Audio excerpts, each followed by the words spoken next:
नमस्कार, आप देख रहे हैं जगत क्रांति टीवी और मैं हूं आपके साथ ज्योतिका। आइए रुक करते हैं खबर की ओर। राष्ट्रीय एकता दिवस के उपलक्ष्य में आयोजित एकता दौड़ कार्यक्रम में केंद्रीय गृह मंत्री अमित शाह ने कहा, इस बार 31 अक्टूबर को दिवाली का त्योहार है, इसलिए 31 अक्टूबर की एकता दौड़ को आज 29 अक्टूबर को धनतेरस के पावन अवसर पर आयोजित करने का निर्णय लिया गया है। 31 अक्टूबर 2015 को प्रधानमंत्री नरेंद्र मोदी ने देश की एकता और अखंडता के लिए महान सरदार पटेल की स्मृति में एकता दौड़ आयोजित करने का निर्णय लिया था। यह एकता दौड़ सिर्फ भारत की एकता का संकल्प नहीं रहा है, अब एकता दौड़ विकसित भारत का संकल्प भी बन गई है। इस बार 31 अक्टूबर दीपावली पर्व के दिन आती है, इसलिए निर्णय किया गया है कि जिसको भारत के प्रधानमंत्री जी ने एक उत्सव के रूप में मनाने का निर्णय किया है, वो 31 अक्टूबर की एकता दौड़ को हम 29 तारीख को आज धनतेरस के पवित्र दिन पर आयोजित कर रहे हैं।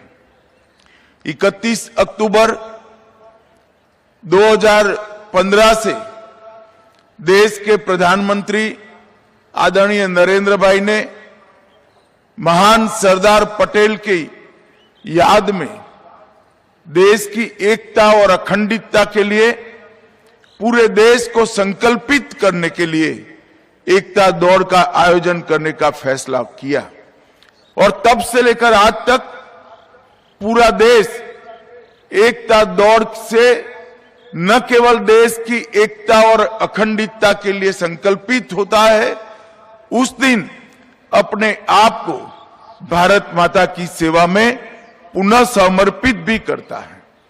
और आज जब हम एकता दिन की एकता दौड़ के लिए सब एकत्रित आए हैं, तब ये एकता दौड़ सिर्फ भारत की एकता का संकल्प नहीं रहा है, अब ये एकता दौड़ विकसित भारत का संकल्प भी बन चुका है, क्योंकि हमारे सामने देश के प्रधानमंत्री जी ने सन 2047 में जब भारत की आजादी की एक शताब्दी होगी, उस वक्त एक पूर्ण विकसित राष्ट्र का संकल्प इस देश के नागरिकों के सामने रखा है और एक ऐसा भारत जो हर क्षेत्र के अंदर समग्र विश्व में प्रथम हो, ऐसा भारत रचने का संकल्प प्रधानमंत्री जी ने हम सबके सामने रखा है।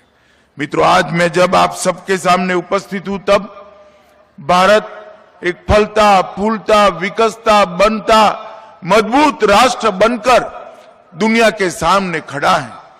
मगर जब इसके इतिहास में पीछे मुड़कर देखते हैं तो आजादी के बाद 553 से ज्यादा राजे रजवाड़ों को एकत्रित करने का एक बहुत बड़ी समस्या देश के सामने अचानक ही आकर पड़ी।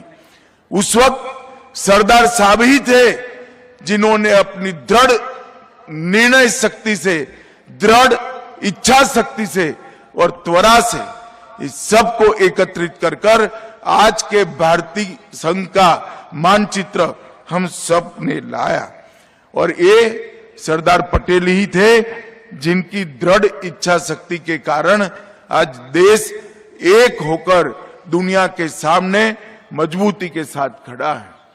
जब आजादी का उत्सव मनाया जाता था, उस वक्त स्फूर्ति के साथ चाहे लक्षद्वीप हो, जूनागढ़ हो, चाहे हैदराबाद हो, ये सारी रियासतों को भारत के साथ मिलाने के लिए सरदार पटेल ने अपने कुनेह और दृढ़ता का परिचय दिया था। और मित्रों, आज भारत दुनिया के सामने मजबूती के साथ सर्वप्रथम बनने के रास्ते खड़ा है। इसका नींव डालने का काम हमारे सरदार पटेल साहब ने किया था। इस खबर में बस इतना ही। बने रहिए जगत क्रांति टीवी के साथ।